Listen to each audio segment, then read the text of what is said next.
back in 1965. That shrimp coming out, and before they had the levee and all, the water come in, flood us a little bit, but the shrimps would come in. And them days, caught shrimp like you wouldn't believe. My name is Lapeyrouse. Live on Robbins Canal all my life.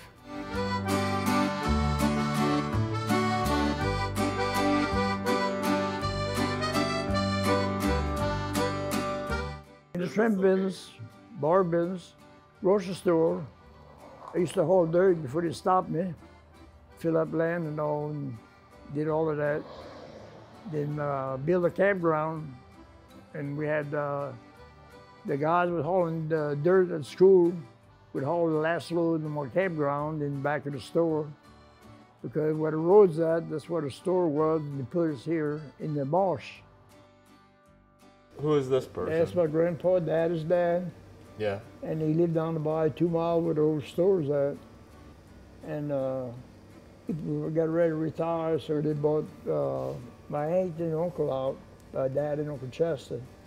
And we kept the shrimp business going. In fact, I would work with Uncle Chester down there and spend a lot of time over there, food with shrimps and all. So your grandfather is the one who started the shrimp dock down the bayou. Right. Was it your dad that established this place? Dad and Uncle Chester and Uncle Gus, 3 brothers. 3 brothers started this? The canal was dug. James Robinson had a plantation here. Then James Quickman had a refinery where the Coast Guard station's at. And they went to bring the sugar cane over there. So they dug canal was just wide enough in the little barges they had.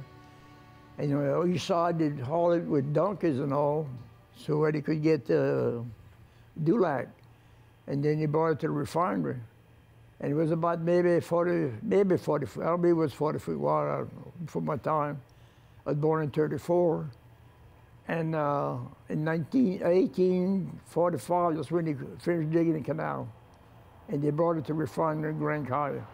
When we first come down here, the land, we had about 5 acres more of canal. Now might have half, maybe a little over half. And it's washed away bad the last 10 years. But the oil company put 2 wells in the canal, one in the lake and one in the other pond, on that land, Arkansas fuel oil.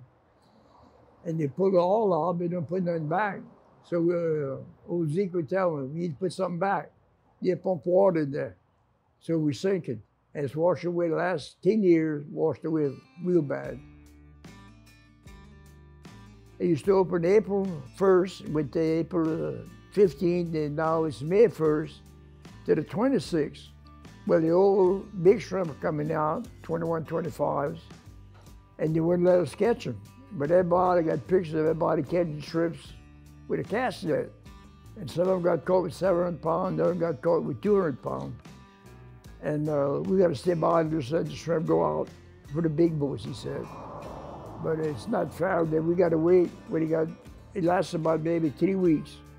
And then the shrimp go out, the big ones, and the little ones come in and they grow. And now they put the levees, will cut the tide from coming in. Before they built a levee, they had plastered all about 90 foot wide. They put 32 foot opening.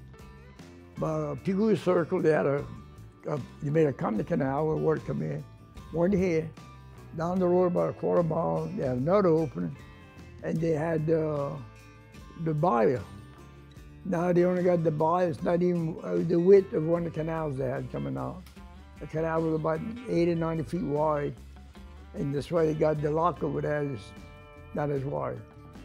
And the water come in, the little shrimp come in. When the tide would come in real hard, you pull the net, the butterfly net, and you catch shrimp maybe 100 something to the pound, so we control that. Because it's too small to dry, and it wasn't good to go through your shrimp beetle. So we wouldn't fool small shrimp. Shrimp had to be like 60 pounds on up. Makes it better, dry shrimp. So anyway, then they put the levee up, shut down the current, come in. Well, the tide works with the moon. Like you get about a week and a half, maybe 2, I say 10 days, I'm going the most. Before the new moon, the tide starts working right. It goes out. And then you work about 8, 10 days, and then it slacks off. Like right now, it's slowly starting to pick up a little bit. And the tide works your tide, and the shrimp move out, the big shrimp move out. They're going back to the Gulf if we don't catch them. But now they open the damn thing too late. Well, before they had trawled and mooring the boats, they had seines out there. They go along the beach, the gang of men would get together and pull it by hand, and they'd take the shrimps out of the net, and they'd cook them out there, boil them. And then they come out with the platform, which was way better and cleaner. And then people say, well, the animals don't get in. If you got good shrimp, they're not bad, and you cook them right, you don't have to worry about the animals that doesn't get in, because they don't fool with them. So we had a platform, they call it. It was 40 foot wide, about 100 feet long. And by Uncle Chester, we had 3 wings like that. And they had shrimp, I mean, out of this world. Well, you have to spread them out in the sun. You have a good sun like right today is. And no rain. If it rains, you have to pile them up, then open the row inside and cover with a tarpaulin. Then when they get dry, them days, they walk on them. Had sacks on their feet and all. They got pictures of all that. And the first shrimp beater. My grandpa and Bacheron invented that back in the 30s, about early 30s, maybe before. And then they come out with a shrimp beater. But we take a shrimp and it beats it. You turn a certain speed, he picks the shrimp up and throws it on the other side, and it breaks the peeling. Before they had to have a shrimp dance. Put sacks on their feet and walk, smash the shrimp, and first peeling by hand. And now that we had this shrimp beater, you just beat the shrimp, you put it in reverse, and all the little stuff fall out, the piece of shrimp peeling and all, and then you keep them clean. So tell me who is in this picture. I don't know that guy. That's what I am, you're black Howard. I'm telling you, huh? Good old grit. And so That's me with dried shrimps. So what's going on, and how long, when your dad and his 2 brothers had this place, y'all dried shrimp during that time too? Yeah, most dried shrimp. So that was most of the business, was doing the dried shrimp. Seafood. Yeah. And so what's going on in this picture? Well, it's a batch of shrimp I cooked. They look like gold, really red gold, I call it.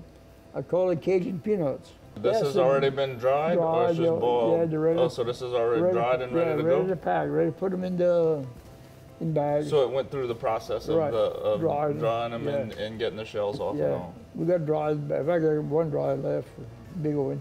How much is that, you'd say, in your hands? How much is that worth? Depend on the market. Yeah. Depend on the market run. Yeah. That's what we work by. Yeah. They might have maybe 6-8 pounds. Yeah. Okay, we dropped the net. It's a butterfly net. No, paupière, French. A paupière, right? A paupière. And you drop it when the tide goes out. See the tide coming in now. The crabs and stuff are coming in. Then when the tide turns, we put the nets down. It's automatically opening, catching shrimps. Yeah. And from here, you come on this table and you pick it. Clean them out, get all the crab and fish out. And from there, we got a baller here, where we ball them and cook them to put in dryers. And they got a basket that comes up. We dump them in there and boil them about 12 minutes. We got the front end loader, and we pick them up, put them in the dryers. But here's a shrimp beater. Well, after they dry, we put them in the shrimp beater. So that's just like a tumbler. A tumbler. It runs a certain speed, it hit. Yeah. And you beat it up. Yeah. You know, the community of Cocodrie, are the people still here? Did they, who lives here now? Well, a bunch of them left out. Yeah. Went on jobs and all, they moved away from kind of storms and all. Well, the sportsmen come down, they start renting land, building camps. Yeah. But some of them got nice houses and not camps. I mean, beautiful places. Yeah. And that's how you got started. And let's say at least 80% it would be sport. Yeah. And they come down, spin burning, the fishing and all. Yeah, yeah. Do you think that your family is going to be able to continue doing what you've always done with the dried shrimp and things like that? Hard to see. Yeah. But we take one stone to wipe us out. But I say 8 for the last stone. Yeah. Rolled out. The wind was more to the east of us. Yeah. But it went to the northwest was bad. Yeah. About 160 mile an hour Yeah. wind. Yeah. We had about 8 people here. Yeah. We did a lot of cooking. Nobody starved. Yeah. If you would ever move from here, what you think you'd miss the most about it? People. Yeah, the people? Got people unbelievable cooking Yeah. and enjoy what I did. Yeah. A lot of work. Yeah. I just enjoyed doing. That's how I like. That's how I was raised, you know.